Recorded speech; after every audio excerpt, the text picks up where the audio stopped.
All right, we need to talk because a lot has changed in just a few days, and some of you have been tracking this with me very closely. So let's reset the board. In our previous video, I laid out two realistic paths for March delivery. Path 1, around 16K deliveries. Path 2, around 32K deliveries.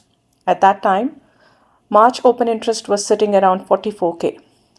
But today, March OI has dropped to around 21 to 22K. That's almost a 50% reduction, which means we are clearly going down path 1.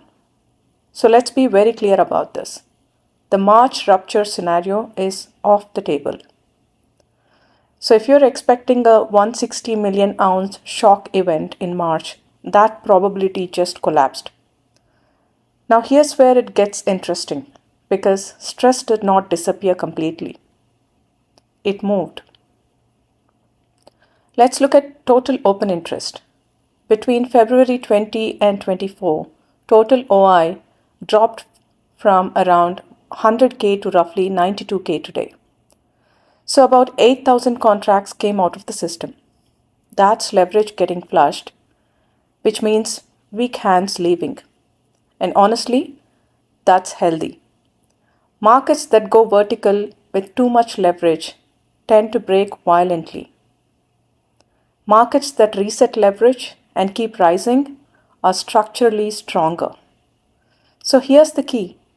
While March OI collapsed, May OI expanded. May went from mid 50K area to around 70K today. That's not liquidation, but it is repositioning. So the battlefield just moved forward. Now add price to this picture. Silver is rising. We are sitting around 90. And what's happening while price is rising? March OI is expanding.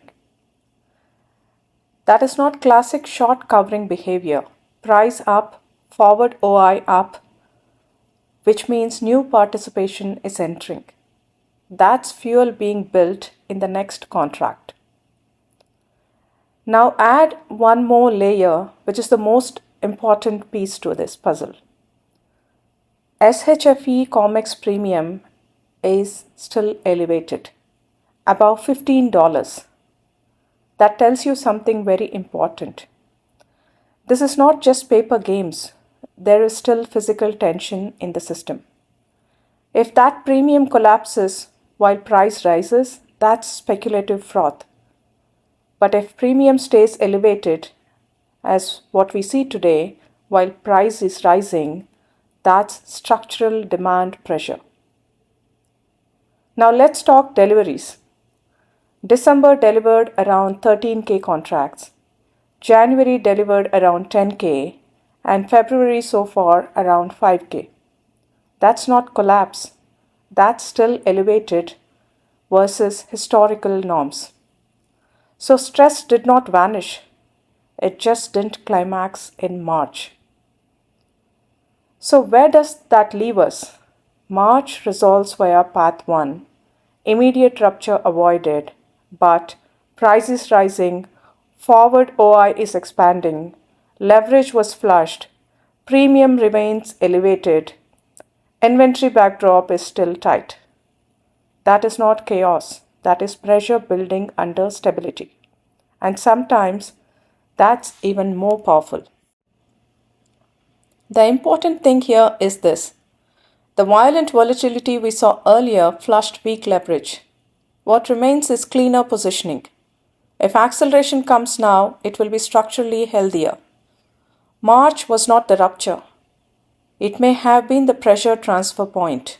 Now May becomes the chamber to watch. And that's what we track next. Calmly data driven with no emotion. Structure first, price later. You're watching MarketVelugu Light on Markets. If you like this video, don't forget to like, share and subscribe. I will see you in another interesting one.